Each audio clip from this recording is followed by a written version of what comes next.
Hello dear students, my name is Himani और मेरे साथ में आप ज्योग्राफी पढ़ना शुरू कर चुके हैं। ज्योग्राफी में आज हम एक नया चैप्टर स्टार्ट कर रहे हैं जिसका नाम है द मेजर लैंडफॉर्म्स। तो without any further delay let's get started. Here's the chapter, the major landforms and the learning objectives are। हम क्या क्या पढ़ने वाले हैं?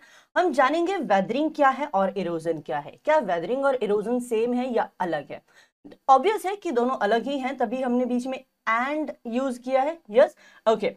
Then we will talk about working of ice, working of rivers, okay, and then we'll talk about working of sea waves and then working of wind. These are the learning objectives that we are going to cover in this chapter. Okay, chaliye. Now here is a self survey for you and you can just take a look at this. Discuss in your class about melting of glaciers and its effect on the landform and life forms. हम इसके बारे में हालांकि इस chapter में पढ़ने वाले हैं and right after reading about it you will be able to answer this और डू दिस एक्टिविटी। ओके, चलिए। Then here is another thing for you. Name the different forces which are responsible in formation of different landforms of earth. कौन कौन से ऐसे factors हैं, कौन कौन से ऐसे रिस्पॉन्सिबल फोर्सेस हैं जो क्या करते हैं, अलग अलग तरह के लैंडफॉर्म्स को फॉर्म करते हैं। जाहिर सी बात है इस चैप्टर में हम यही पढ़ने वाले हैं। In this chapter we will learn about these major landforms and how they are performed. The exogenic forces act in two ways. देखो, exogenic forces दो तरह से काम करते हैं। पहला है weathering, दूसरा है erosion। ठीक है, अभी weathering क्या है, erosion क्या है, चलिए फटाफट से समझ लेते हैं। देखो, the process of breaking down or decomposition of the rocks is weathering। Simple सी बात है कि जब एक कोई रॉक है, ठीक है, उसकी क्या हो रही है, उस पे लगातार क्या चीजें हो रही हैं, कुछ उसका डिकम्पोजिशन आपको देखने के लिए मिल रहा है फॉर सम डिफरेंट रीजंस। ठीक है, हमें वेदरिंग और इरोजन, आप ये समझिए वेदरिंग और इरोजन दोनों ही हमेशा एक कारण से नहीं होते। जैसे आप देखेंगे जब हम वेदरिंग की बात करते हैं, वेदरिंग में भी बिकॉज ऑफ फिजिकल फोर्सेस। ठीक है, जैसे कि हमने प्रीवियस क्लास में क्या बात की थी कि दिन में टेम्परेचर अलग है, रात में टेम्परेचर अलग है। ठीक है, दिन में लेट्स से कि अगर टेम्परेचर हाई है तो जो रॉक है वो क्या करेगी, वो एक्सपैंड करेगी, जबकि रात में क्या है, रात में टेम्परेचर थोड़ा कम हो जा रहा है तो फिर वो कॉन्ट्रैक्ट करेगी। जब एक लंबे समय तक ये प्रोसेस चलता रहता है एक्सपैंड करने का और कॉन्ट्रैक्ट करने का, तो एक समय ऐसा आता है कि उस रॉक में क्रैक्स पड़ने शुरू हो जाएंगे और उन क्रैक्स के बीच में कुछ केमिकल रिएक्शंस स्टार्ट हो जाएंगी। ठीक है, तो धीरे धीरे धीरे हम कहेंगे कि उस रॉक की या फिर उस लैंडफॉर्म की क्या स्टार्ट हो गई है, वेदरिंग स्टार्ट हो गई है। ठीक है, केमिकल रिएक्शंस भी इसका कारण हो सकते हैं and even by the work of plant and animals. इसकी वजह से भी क्या होता है, इसकी वजह से भी वेदरिंग हो सकती है। ठीक है, and now understand what is erosion. Erosion is nothing but ये जो वेदर्ड सेडिमेंट्स हैं, लेट्स से कि कोई रॉक है, उसकी रेगुलर वेदरिंग हो रही है, उस वेदरिंग की वजह से जो उसके जो सेडिमेंट्स हैं या फिर उसके जो पीसेस हैं वो हवा से, पानी से एक जगह से दूसरी जगह चले गए हैं। ठीक है, तो अब वो इस लैंडफॉर्म का क्या करना शुरू हो गए, इरोजन करना शुरू हो गए हैं। That is the basic difference between weathering and erosion. ठीक है, we sometime think that the term weathering and erosion are synonyms. No, these are not synonym of each other, but they are not. Okay, weathering is the breaking down, that decomposition of the rocks in situ, that is in the broken pieces of what, rock remains where they are. Okay, now let's talk about erosion. Erosion on the other hand is wearing down of the rocks by the agents of gradation, or you can say such as rivers, wind, glaciers, waves. Erosion सभी कर सकते हैं, सभी मतलब like reverse के through भी हो सकता है, विंड्स के थ्रू भी हो सकता है, ग्लेशियर्स से भी होता है, वेव्स की वजह से भी हो सकता है। ठीक है, and it also includes transportation of the eroded materials to form the new landform। ठीक है, तो इसकी वजह से क्या होगा, इरोजन की वजह से नए लैंडफॉर्म्स भी क्या हो जाएंगे, क्रिएट हो जाएंगे। हालांकि वेदरिंग में भी क्या हो रहा है, आप देख रहे हो कि लैंडफॉर्म में चेंजेस कंटिन्यूअस बेसिस पर दिखाई दे रहे हैं। चलिए अब देखो, जो फिजिकल वेदरिंग है, physical weathering involve a cold and dry environment, whereas chemical weathering involved what, hot and wet environment. You have to remember this. Okay, Now, both physical and chemical weathering work with biological components and enhance each other's working. ये क्या कर रहे हैं? ये एक दूसरे की working को इनहेंस कर रहे हैं, बेटर कर रहे हैं. चलिए, सबसे पहले हम देखेंगे कि कौन से लैंडफॉर्म्स हैं जो आइस से फॉर्म हो रहे हैं, किस तरह से जो लैंडफॉर्म है वो आइस के थ्रू फॉर्म होते हैं. ठीक है, ग्लेशियर्स हम सभी ने सुना है. ठीक है, ग्लेशियर्स क्या होते हैं? देखो, These are slow moving masses of the snow and ice. ठीक है, तो क्या है कि बर्फ जो है वो क्या कर रही है?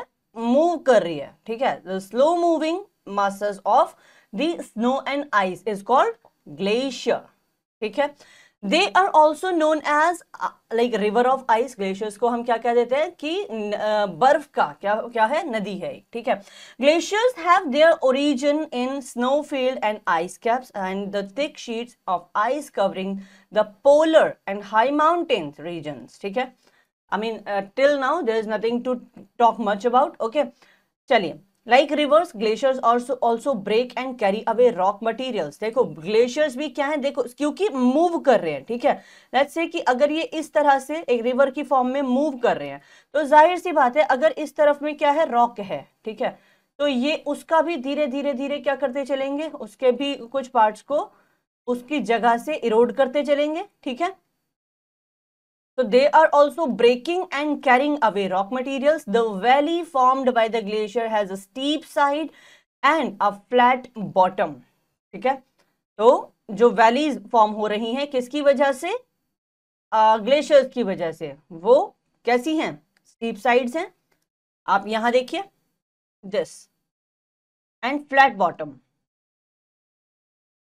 All right, it resembles the letter U. और जहां पर ये यहां पे देखो, यहां से फोल्ड हुए और फिर इधर मुड़ गए, तो एक यू की शेप बन गई है. इसको हम बोलते हैं यू शेप वैली. ठीक है, so we call it U-shaped valley. When a glacier descends down a valley, it melts because of the warmer climate. सीधी सी बात है, जब हम ऊपर या तो हम पोलर रीजन्स की बात कर रहे हैं या फिर हम क्या कर रहे हैं जहां पे टेम्परेचर कम है. ठीक है, तो वहां पे तो ये क्या नहीं करेंगे, ये बहुत ज्यादा मेल्ट नहीं करेंगे. लेकिन नीचे आते आते आप क्या देखेंगे कि जो वेदर है वो कैसा हो गया है? थोड़ा वार्म है. उसकी वजह से ये जो ग्लेशियर्स हैं ये क्या हो जाएंगे? मेल्ट होना शुरू हो जाएंगे. It loads consisting of clay and sands, gravels, boulders. ठीक है, can not be carried any more. और इवेंचुअली ये क्या करेंगे? उनको they will be dropping down to these gravels and all. ठीक है, चलिए, these deposits are called moraine. और जहां पर ये सारे ये सारे चीजें जो है ड्रॉप डाउन इसको किया जाएगा, जहां पर ये क्या हो गए? डिपॉजिट होंगे, उसको हम क्या कहेंगे? मोरेन्स कहेंगे. What do we call it? Moraine. Okay, now we'll talk about working of river. Before we talk about working of river, you have to tell me which is the largest river in India. I mean, the answer is very easy, I know. So you must be knowing this answer, right? So that is River Ganga. Yes, okay. Now let's talk about the working of river. देखो, नदियां भी क्या कर रही हैं? नदियां भी अपने साथ में बहुत सारे यू कैन से कि सेडिमेंट्स को या फिर बहुत सारे जो रॉक्स हैं, रॉक्स के बीच में उनको जो भी क्या कहते हैं ऑब्स्टेकल्स मिलेंगे, उन सबको काटती चलती है. And let me tell you, rivers का लाइफ जो होती है वो भी ह्यूमन लाइफ की तरह है. फॉर एग्जाम्पल, आपकी लाइफ में क्या है? आपका चाइल्डहुड है. ठीक है, then you will be adult and then you will be older. ठीक है, तो इसी तरह से रिवर जो है उसकी भी तीन क्या है? एक अवस्थाएं हैं. ठीक है, तो जब नदी बिल्कुल शुरुआती अवस्था में होती है तो उसका फ्लो जो है बहुत तेज है. जस्ट एन एग्जांपल, एक बच्चा होता है. ठीक है, कोई छोटा बच्चा है, बहुत छोटा नहीं बट छोटा बच्चा है. लेट्स से कि अगर उसका एज ग्रुप आप मान के चलिए 3 to 15 ईयर्स मान लीजिए. ठीक है, तो इतना अगर कोई छोटा बच्चा है, उसका दिमाग सबसे ज्यादा तेज काम करता है. उसका जो नॉट जस्ट उसका brain but his he is very much active physically as well. ठीक है, तो वो चीजों को बहुत जल्दी क्या करता है? समझता है. चीजों को बहुत जल्दी क्या करता है? ग्रास्प करता है. उसका ब्रेन बहुत एक्टिव रहता है. इसी तरह से नदी है. नदी अपनी शुरुआती अवस्था में बहुत एक्टिव होती है, बहुत तेज बहाव के साथ में वो चल रही होती है। तो उसका बहाव इतना तेज है कि वो बड़े से बड़े पहाड़ को बीच में से क्या कर देती है, काटती हुई चलती है। हालांकि इस माउंटेन को काटने का जो प्रोसेस है वो एक दिन का प्रोसेस नहीं है, it's a long term process, but still it is the fastest one as well. Okay, तो चलिए, व्हेन इट रेन्स, बारिश होती है, ठीक है, सम वाटर सीप्ड अंडरग्राउंड, कुछ पानी क्या है, अंडरग्राउंड हो जाता है, कुछ जो होता है एवेपोरेट हो जाता है, बाकी का क्या होगा, वो स्मॉल स्ट्रीम्स में क्या हो जाएगा, चला जाएगा। अब ये जो स्मॉल स्ट्रीम्स हैं, जब ये ज्वाइन करेंगी एक दूसरे को तो क्या बना लेंगी, रिवर बना लेंगी, ठीक है। चलिए, the place where the river originates, जहां से ये नदी ओरिजिनेट हो रही है, यानी कि जहां से इसका उद्गम हो रहा है। लेट्स से कि ये एक रिवर है, यहां पर कोई माउंटेन मान लो, यहां से इसका फ्लो हो रहा है, इनफैक्ट यहां से इसका फ्लो हो रहा है, ठीक है। तो यहां से अगर फ्लो हो रहा है तो इसको क्या बोलेंगे, इसका सोर्स बोलेंगे, ठीक है। नदी जहां से ओरिजिनेट हो रही होती है उसको बोलते हैं उसका सोर्स, यानी कि इस रिवर का सोर्स क्या है। For example, if I ask you, बताइए what is the source of river Ganga और what is the source of river Yamuna, do you know the answer? I mean, if you don't know it, you should find out. Yeah. Okay. Henceforth, the river moves down the slope in a valley. ठीक है। अब ये क्या होगी, जब धीरे धीरे ये मूव करेगी, ठीक है, डाउन स्लोप के फॉर्म में आएगी, तो ये एक वैली की चलना शुरू कर देगी, ठीक है। Generally, the river falls into large water bodies such as sea, oceans, lake. Okay. The place where the river joins another water body is called mouth. अब अगर हम इंडिया की बात करें, देखो यहाँ पे थोड़ा सा फॉर्म करके देख लेते हैं। ये आपका गुजरात वाला रीजन हो गया, ये आपका साउथ इंडिया वाला रीजन, ये ओडिशा वाला, और ये यहाँ पे नॉर्थ ईस्ट, इस तरह से हम चले गए। तो इंडिया की ज्यादातर रिवर्स कहाँ जाकर गिरती है, यहाँ देखिए बे ऑफ बंगाल में जाकर गिरेंगे। It's a large water body, तो या तो बे ऑफ बंगाल में जाकर गिरेंगी और या फिर जाकर गिरती हैं अरेबियन सी में, ठीक है।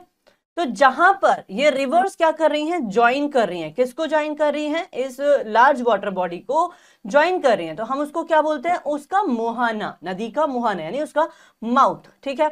The area drained by the rivers and its tributaries is called the river basin. वो एरिया जहां पर क्या है, जो कोई नदी अपने ट्रिब्यूटरीज के साथ मिल रही है, ठीक है। अब ये ट्रिब्यूटरीज क्या होती हैं, like for example if we talk about what, let's talk about this, यहाँ पे एक रिवर जाती है इंडस, इस तरह से, यस।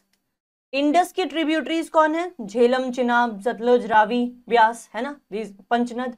तो ऐसा ये भी कहा जाता है कि Saraswati was also there at some point of time, ठीक है।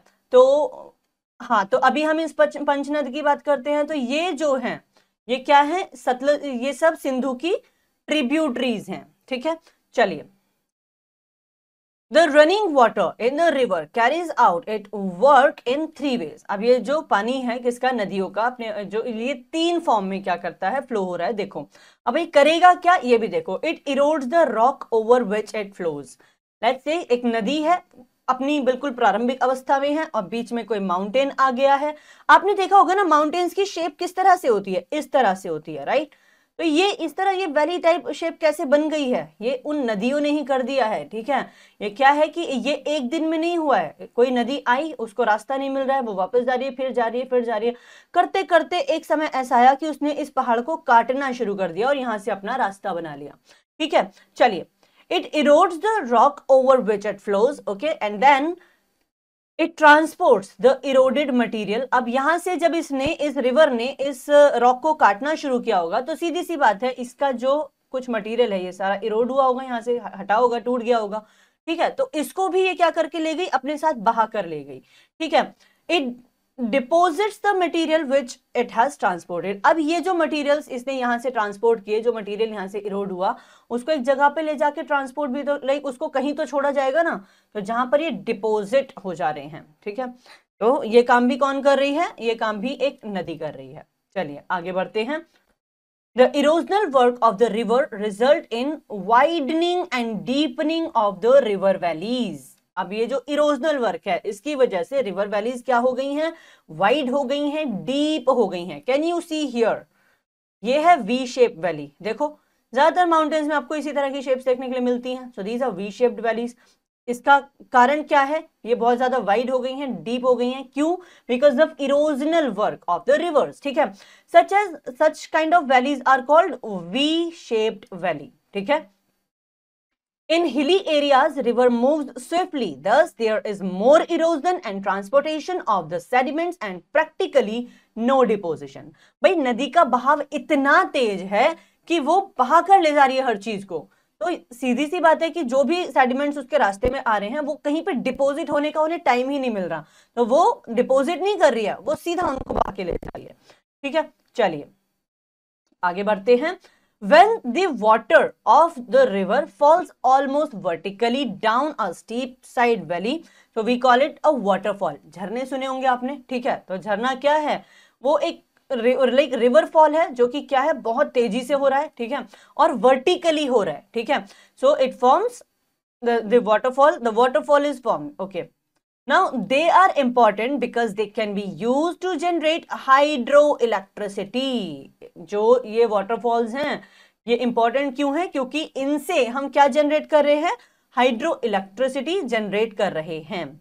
Like it can be a question कि भाई बताइए कि हम वाटरफॉल्स की हेल्प से हाइड्रो इलेक्ट्रिसिटी को जनरेट कर सकते हैं। इज इट ट्रू और false? Then your answer has to be true, okay.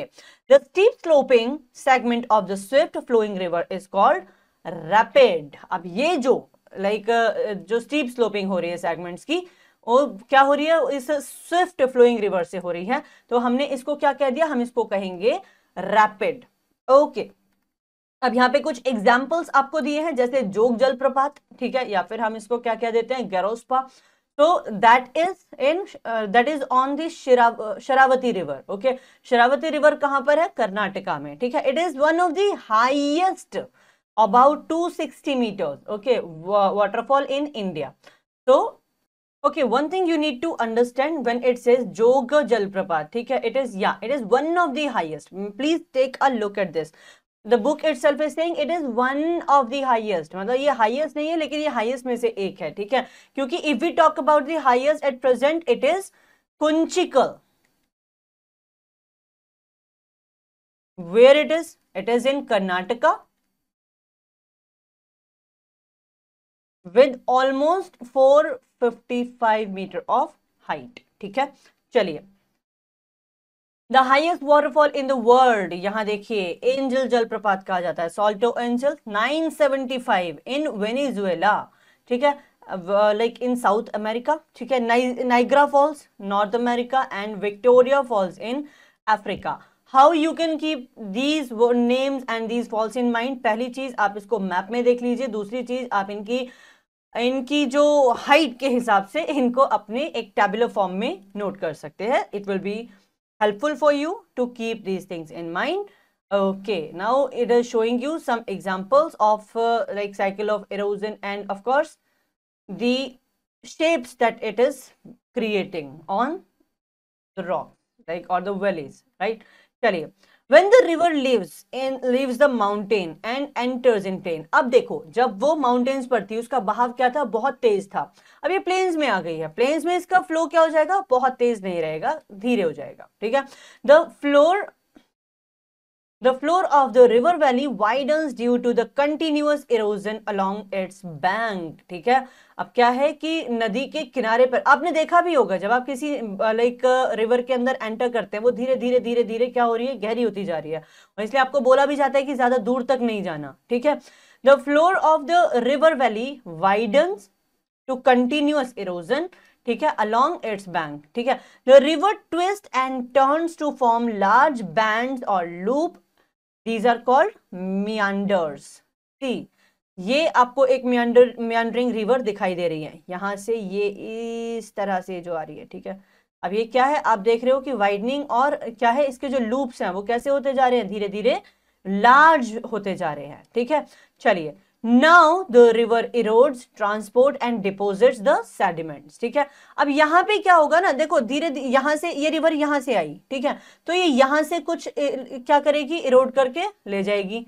फिर ये लेट्स से कि ये कहाँ पे आई? ये चल रही है, ये यहाँ आई, यहाँ टकराई, तो इसने यहां से क्या किया? कुछ सेडिमेंट्स को काट दिया। इस तरह से जब ये लगातार ये फ्लो चलता रहेगा, बार बार आ रही है सेडिमेंट्स को काट रही है, बार बार आ रही है सेडिमेंट्स को काट रही है, तो एक टाइम ऐसा आएगा बेटा, ये सेडिमेंट्स जो है ना, इनके बार बार इरोजन की वजह से एक ये जो रिवर है ये अपनी मेन स्ट्रीम से क्या हो जाएगी, अलग हो जाएगी। और जब ये अपनी मेन स्ट्रीम से अलग हो जाएगी तो ये कुछ इस तरह की शेप बना लेगी, ये, ठीक है। तब हम इसको बोलेंगे oxbow lake. What do we call it? Oxbow lake, ठीक है। During flood the river generally overflows its bank, ठीक है। हमने देखा है कि बाढ़ आती है तो नदी क्या आ जाती है, अपने लाइक एक अपने पर्टिकुलर एरिया से वो बाहर निकल आती है, ठीक है। The fine alluvial soil brought by the river is deposited on the valley floor, okay, and this fertile part is called floodplain. In the floodplain, the coarse material are deposited along the bank of the river. Thus, long ridge of the low heights. Okay, so we were talking about this. The long ridges of the low heights are formed along the bank. These are called natural levees. ठीक है, आगे बढ़ते हैं. Now we talk about the tributaries. Yes, now we will talk about the distributaries. देखो, When river reaches its mouth, नदी कहाँ आ गई है, अपने मुहाने पर आ गई है. It carries a large volume of water and alluvium, ठीक है. The excess load is deposited as sandbars in the wide river channel. This divides the main channel into several channels which are called distributaries. यहां आप देख रहे होंगे, ये देखिए, ये जब एक बड़ी वाटर बॉडी में इसका फॉल होने वाला है तो आप बहुत सारी रिवर्स को यहां से जाते हुए देखेंगे, ठीक है. दी एक्सेस लोड इज डिपोजिटेड, ठीक है. यहां पे क्या होगा, एक्सेस में जो लोड है वो क्या हो रहा है, डिपोजिट होता जा रहा है sand bars in the wide river channels, ठीक है. तो अब इससे क्या होगा, ये जो है डिवाइड करेगा किस चीज को, the several channels, like in several channels को यहाँ पर इनका डिवीजन देखने के लिए मिलेगा. और ये जो डिवीजन है इसको ही हम यहाँ पे क्या कहेंगे, डिस्ट्रीब्यूटरीज कहेंगे. क्योंकि ये क्या कर रहा है भाई, नाम से आपको पता चल रहा होगा, जो ट्रिब्यूटरीज है उसका क्या हो रहा है, अब उसके वाटर का डिस्ट्रीब्यूशन हो रहा है कहां पे, इस बड़ी सी रिवर वैली में. तो जब भी when you are not able to understand what this term can be, try to break down the terminology. It is going to help you out knowing the exact meaning. Okay, in this stage shaped land, देखो यहाँ पे आप देखेंगे एक delta of river Nile को दिखाया गया है ऊपर, तो इसको एक बार देख लीजिए और यहाँ पे हम देखेंगे इसके बारे में, ठीक है. In this stage shaped land is formed between the distributaries due to deposition of sediment. This is called delta. अब इन डिस्ट्रीब्यूटरीज के क्या है, डिपोजिशन से जो सेडिमेंट डिपोजिट्स हो रहे हैं, ठीक है, वो क्या बना लेंगे, वो डेल्टा बना लेंगे. द ग्रीक लेटर ए, देखो ए का मतलब ग्रीक में जब ए लिखा जाता है वो इस तरह से लिखा जाता है, तो और उसको क्या बोला जाता है, डेल्टा बोला जाता है, ठीक है. तो this was first used by Greek historian Herodotus, ठीक है. सीधी सी बात है, उन्होंने इस तरह की शेप देखी, उन्होंने कहा अरे ये तो ए बन गया. ए को उनकी लैंग्वेज में कैसे लिखा जाता था, ऐसे लिखा जाता था, तो बाकी की दुनिया ने उसको डेल्टा बोला, ठीक है. चलिए, क्योंकि ए को ये लोग डेल्टा बोल रहे थे, ठीक है. Okay, for the triangular depositional land on the mouth of Nile River, the delta formed by the Ganga and Brahmaputra rivers are the largest in the world. Ganga Brahmaputra delta विश्व का सबसे बड़ा डेल्टा है, ठीक है. चलिए, now let's talk about the working of sea waves. बहुत इंटरेस्टिंग एक टॉपिक है. चलिए देखते हैं फटाफट से, सी वेव्स किस तरह से लैंडफॉर्म को क्रिएट करती हैं. इसके लिए ना एक छोटा सा शेप बना के देखते हैं, ठीक है. एंड विद दिस डायग्राम और with this particular thing you will be able to understand. देखो, लेट्स से कि ये क्या है, ये एक समंदर जा रहा है, ठीक है, समंदर का पानी, जस्ट अज्यूम इट, ठीक है ना. और यहाँ पे क्या थी, यहाँ पे एक बहुत बड़ी सी कोई रॉक थी. ये रॉक पूरी तरह से क्या है,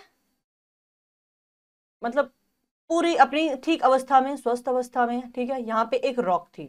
अब क्या हुआ, धीरे धीरे ये जो वाटर है किसका, समुद्र का पानी है, इसने धीरे धीरे इरोजन स्टार्ट करा. जैसे लाइक पानी आया, फटाक से उसने कुछ सेडिमेंट्स को ले गया, फिर आया, फिर कुछ सेडिमेंट्स को ले गया. तो अब इससे क्या होगा बेटा, इससे let me just remove couple of part here. ये वाला जो पार्ट है जहां जहां पे ये वाटर बॉडी आ रही है, देखो ये क्या करेगी, ये यहाँ पे क्या क्रिएट कर दिया इसने, एक गैप बना दिया, एक केव लाइक सिचुएशन बन जाएगी। मतलब अभी बाहर से तो क्या है कि ये इरोजन हो गया है, लेकिन अंदर अभी नहीं हुआ है। तो जिस समय तक अंदर तक इरोजन नहीं हुआ है तो हम इसको बोलेंगे कौन सी शेप बन जाएगी, केव्स बनेंगी। ठीक है, तो रॉक केव्स बनती हैं किसकी वजह से, लाइक इस इरोजन की वजह से। ठीक है, अब जब ये रॉक केव्स का इरोजन इतना ज्यादा हो जाएगा कि आप इस रॉक के आर पार देख पाएंगे। ठीक है, रॉक तो अभी भी वही है, तो जब हम इसको आर पार देखने की स्थिति में होंगे तो हम इसको बोलेंगे सी आर्क, एक आर्क बन जाएगा पूरा। ठीक है, लेकिन ये इरोजन अभी रुकेगा नहीं बेटा, ये इरोजन कब तक चलेगा, अब देखो जब सी आर्क बन गया तब भी लगातार इरोजन चल रहा है। जो मरीन वाटर है वो क्या कर रहा है, इरोड करता जा रहा है उस पर्टिकुलर स्ट्रक्चर को।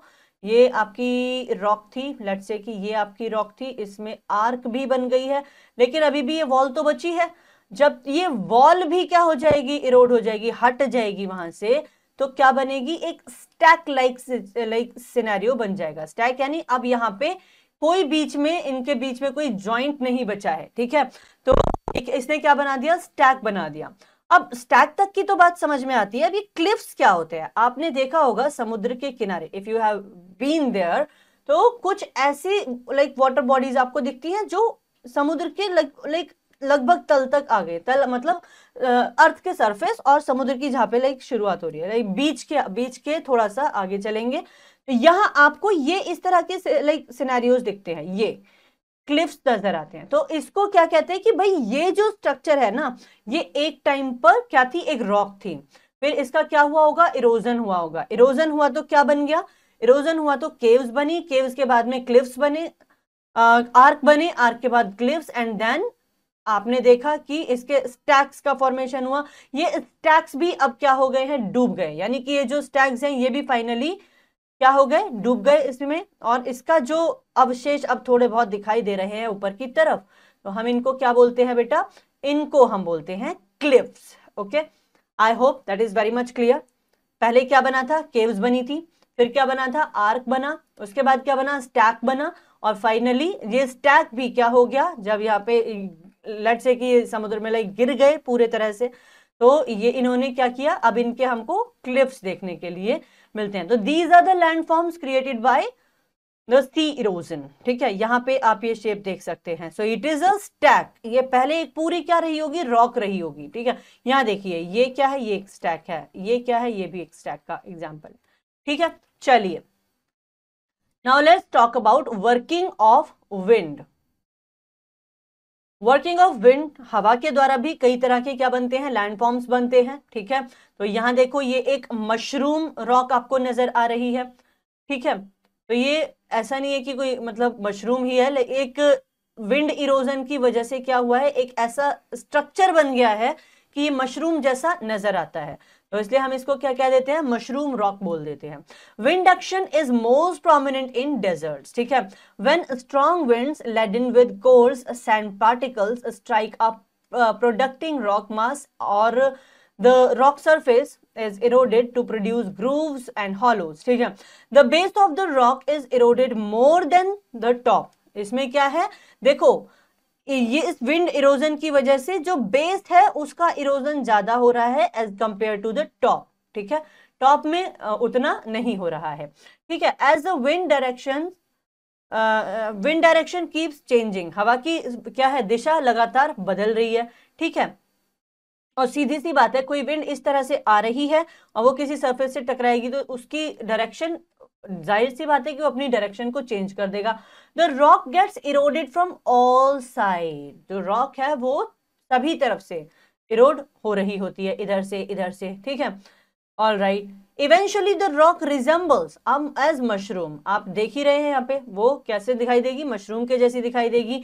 Rocks eroded in this way are called mushroom rock और रॉक पेडेस्टल्स और मशरूम। ठीक है, mushroom rocks are very common in Sahara desert, आपको ज्यादातर कहां देखने के लिए मिलेंगे मशरूम रॉक्स, सहारा डेजर्ट में देखने के लिए मिलेंगे। Okay, when the velocity of wind decreases there is some obstacles in the path, all the materials carried by the wind is deposited. सीधी सी बात है, जैसे हमने जब हम नदियों के बारे में पढ़ रहे थे तो हमने क्या देखा था बेटा, माउंटेन्स पर तो उनका फ्लो बहुत तेज था, लेकिन प्लेन्स में उनका फ्लो कम हो गया, तो वो क्या करना शुरू करेंगे, डिपॉजिट भी करेंगे। Same is the case with the winds as well. तो यहाँ पे क्या होगा, देखो विंड भी क्या करना शुरू करेंगे, जब उनका फ्लो जो है लाइक क्या हो गया, थोड़ा कम हो गया है, तो वो उसको लाइक व्हेन वेलोसिटी, उसकी वेलोसिटी जो है वो कम हो गई है, wind decreases or there is some obstacle in the path, all the materials, जितना भी materials they were carrying, तो वो क्या कर लिए जाएंगे, डिपोजिट कर लिए जाएंगे। क्या बनेगा यहाँ पे बताइए, yes, dunes, sand dunes will be formed. Okay, the most important feature formed as a result of the deposition is sand dunes. Okay, a sand dune is low hill of sand and a barken is like crescent shaped sand dune. देखो जब हवा का क्या हुआ, बहाव थोड़ा सा कम हुआ, यानी उसकी जो गति है, उसकी गति जो हो गई कम हो गई, तो अब जो यहाँ पे तो क्या है, जब आप देख रहे थे विंड का फ्लो तेज था, वो रुकेगा नहीं, वो क्या करता जा रहा है, वो उसको काटता जा रहा है, ठीक है, इरोड करता जा रहा है। बट जब कम हो जाएगा तो जो डिपॉजिट्स हैं वो एक जगह पे लाइक जो भी वो इरोड करके मटेरियल्स को लेकर आता है, वो उसको क्या कर देगा, उनको डिपॉजिट करना शुरू करेगा, तो कुछ इस तरह से शेप्स बनना शुरू हो जाएंगी।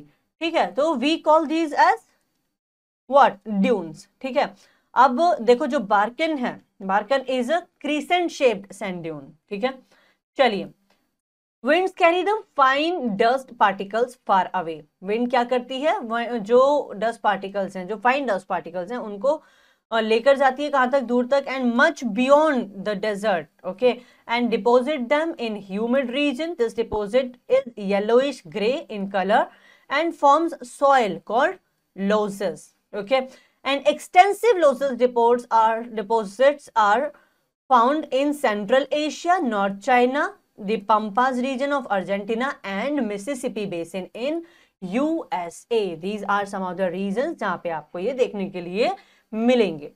That is all about these landforms. तो अभी let's take a quick review on what we have learned. The force which acts outside the earth crust is called engine force. Okay, glaciers are slow moving masses of snow, we have talked about it. The erosional work of the river results the widening and deepening of the river valleys, that also we have talked about. Yes, the Ganga Brahmaputra delta is the world's largest delta. Yes, and wind action is prominent in desert. हम wind action ज्यादा कहां देखते हैं कि जिसकी वजह से landform change हो जा रहे हैं, तो हम देखते हैं डेजर्ट्स में। ठीक है, चलिए, now let's talk about this particular exercise, the process of breaking down और डीकम्पोजिशन ऑफ द रॉक। देखो केवल ब्रेकिंग डाउन की बात करता, या फिर लाइक वो कहता कि सेडिमेंट्स को एक जगह से दूसरी जगह पे ट्रांसपोर्टेशन की बात करता, तो हम कहते कि क्या है, इरोजन है। लेकिन ये इरोजन नहीं है, यहाँ पे डीकम्पोजिशन भी हो रहा है, यानी कि केमिकल रिएक्शन भी होगी। ठीक है, तो यहाँ पे हम इसको बोलेंगे weathering. What is not an erosional feature of sea water? Good question. देखिए, सी आर्क हमने जाना था, ठीक है, केव के बारे में हमने जाना, सी स्टैक के बारे में जाना, लेकिन ये जो बीच है ना, बीच क्या नहीं है, बीच एक इरोजनल फीचर नहीं है। क्यों? क्योंकि बीच का फॉर्मेशन कैसे हो रहा है, डिपोजिशनल फीचर्स की वजह से हो रहा है। ठीक है, सो सेडिमेंट्स क्या हो रहे हैं, वहां डिपोजिट हो रहे हैं। ठीक है, जिसकी वजह से हम ये कहेंगे कि beach is not the erosional feature. Okay, sea caves are turned into, बताइए सी केव्स स्टैक में बदल सकती हैं क्या? बिल्कुल बदल सकती हैं, हालांकि बाद में वो क्लिफ्स में भी चेंज होती हैं, लेकिन अगर हम इसमें मोस्ट रेलिवेंट आंसर देखेंगे तो हमको स्टैक नजर आता है। सी केव्स पहले क्या बनाएंगी, आर्क बनाएंगी, फिर स्टैक बनाएंगी, और फिर क्लिफ्स में वो लाइक सबसे लास्ट में परिवर्तित हो जाएंगी। Depositional work of wind is called, बताइए डिपोजिशनल वर्क की वजह से सैंड ड्यून्स बन सकते हैं क्या? बिल्कुल बन सकते हैं। चलिए, now let's talk about, okay, before we talk about the next activity, let's just fill all these circles. Question number 1, option number C. Let me fill it properly for you. Question number 1, option number C. Okay, now question number 2, option number C once again. Okay, then see question number 3, option number D. Okay, are we ready for that? Yes, we are. We are always ready. Yes. Okay. Please make sure that your circles are filled properly. Yeah. Now let's talk about question number 4, option number B. So it is sand dunes. Okay. All right. Question number 4, option number B. Where is that? Here it is. All right. Now let's move on to the next activity, which is fill in the blanks. A dash is crescent shaped sand dune. Was it Barkan? Tell me. Yes. So we can say BAR. Let me just take the pen and then we are good to go. Okay. Barkan. BARKHAN. Okay. Dash is a deposition of fine silt carried by wind from a distant place. What can be this answer? You have to tell me. Do we call it Lois? Yes. Okay. Dash are narrow knife-like mountains ridges, okay, formed by erosion of two or more adjoining cirques. Okay. So it is an arete. It is a knife-like structure. ठीक है? तो कई बार you might get confused when you do not have this thing in your chapter. But understand one thing. Because we have talked about V-shaped valleys, right? So it should be easy for us to understand that this is like similar to that only. So if you have talked about that, so you will be able to understand this as well. Okay. All right. Now let's talk about point number 4, which is dash are formed when wind eroded. हमने mushroom rock के बारे में पढ़ा था, जहां पे lower section जो है वो ज्यादा क्या हो रहा था, इरोड हो रहा था, जबकि जो अपर सेक्शन था वो कम हो रहा था, राइट? से mushroom rocks. See, I have like less space here, so I'm writing it like this, but you will have proper space, so make sure your handwriting should look good. Okay, chaliye. Now let's talk about true and false. A lagoon is a trapped water body. A lagoon is a trapped water body. Is it true or false? हमने देखा था. So we talked about it already. It is a trapped water body between sea and the sea coast. Okay, so it will be true. The mushroom rocks are eroded from the bottom. Is it true? Yes. A delta is joining of a river in large water body. Is it true? Yes. जहां पे like बहुत सारी water bodies जो हैं वो कहाँ जा रही हैं, वो एक बड़ी वाटर बॉडी में मिलने जा रही हैं. ठीक है, तो वहां पे क्या बन जाएगा, डेल्टा बन जाएगा. Glaciers form we shaped valley. बताइए, ग्लेशियर यू शेप वैली बना रहे थे या वी शेप वैली बना रहे थे? वी शेप वैली कौन बना रहा था? रिवर्स बना रही थी, right? So we will say like it is false. All right, so that is all for today. I hope the concept of erosion, and then we talked about weathering also, and the landform, the each and every point must be clear to you now. And I'll see you in the next session. And till then, I would just say one thing: keep learning, keep revising. Bye bye.